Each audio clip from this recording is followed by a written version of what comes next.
একটু নতুন ধরনের সেন্টেন্স নিয়ে আমি আজকের এই ভিডিওতে দেখাবো। সেন্টেন্সগুলো হলো, ওকে ডাকার কথা আমার মাথাতেই আসেনি, তোমাকে ফোন করার কথা আমার মাথাতেই আসেনি, প্রশ্নটা দেখার কথা আমার মাথাতেই আসেনি। আমি নতুন ধরনের কেন বলছি না, এই ধরনের সেন্টেন্সগুলোকে, মানে এই সেন্টেন্সটা পার্টিকুলারলি তুমি যদি লিটারাল ট্রান্সলেশন করতে চাও, মানে ওয়ার্ড টু ওয়ার্ড ট্রান্সলেশন করতে চাও, তাহলে কিন্তু পারবে না। মানে সেন্টেন্সটার মধ্যে একটা অসুবিধে তৈরি হবে বাংলা থেকে ইংলিশ করার সময়। তা এই ধরনের সেন্টেন্সগুলোকে তুমি যদি বলতে চাও তাহলে কিভাবে বলবে?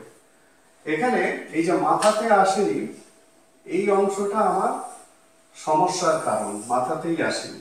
কিভাবে এটাকে এক্সপ্রেস করব সেটা আমি এই ভিডিওতে দেখাবো, কিভাবে এটাকে সহজে বলা যায়।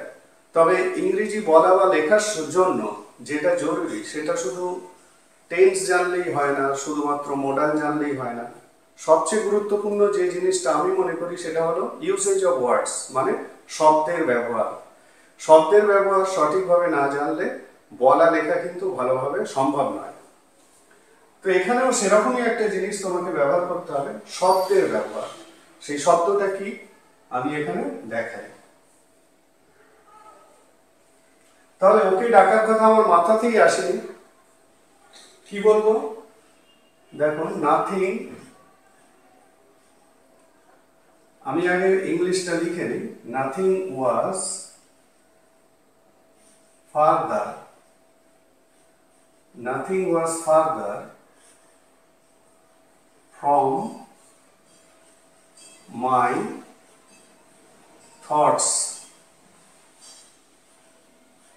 from my thoughts, ওকে ডাকার কথা, then to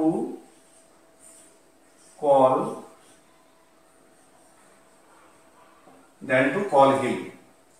মানে দেখো, nothing was further from my thoughts than to call him, মানে ওকে ডাকার কথা আমার মাথাতেই আসেনি। আমি সেন্টেন্সটাকে এবারে বোঝানোর চেষ্টা করছি। ওকে ডাকার কথা আমার মাথায় আসেনি মানে হচ্ছে ওকে ডাকার কথা আমার চিন্তাতেই ছিল না।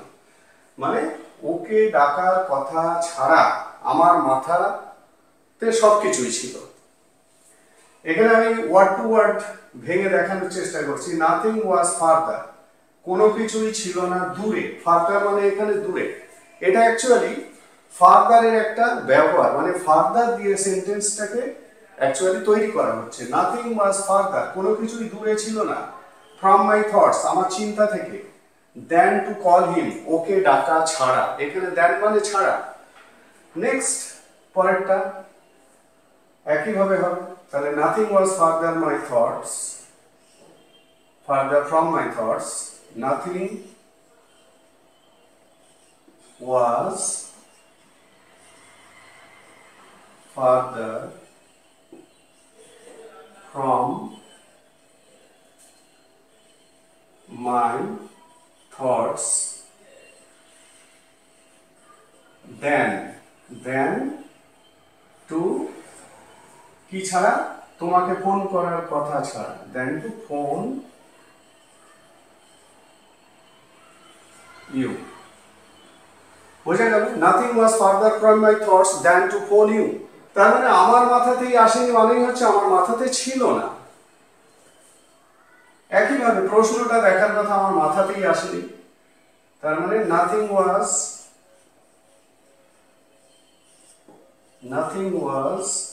further from my thoughts than to see the question।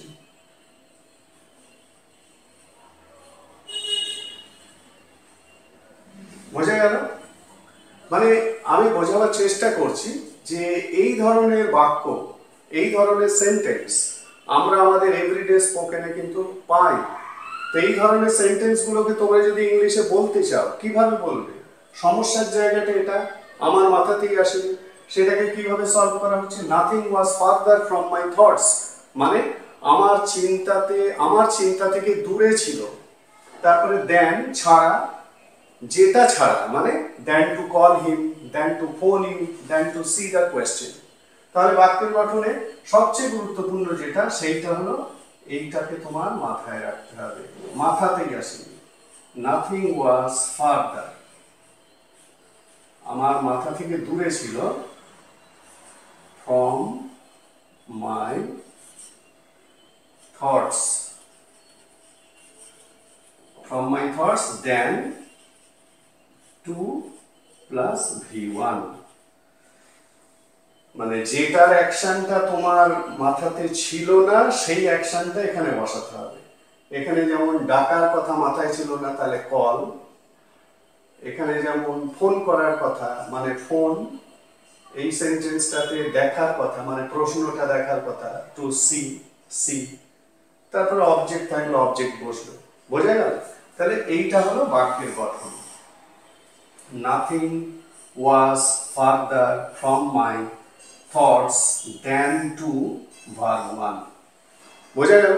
তাহলে এই ধরনের সেন্টেন্সগুলোকে এখন থেকে এইভাবে বলার চেষ্টা করব।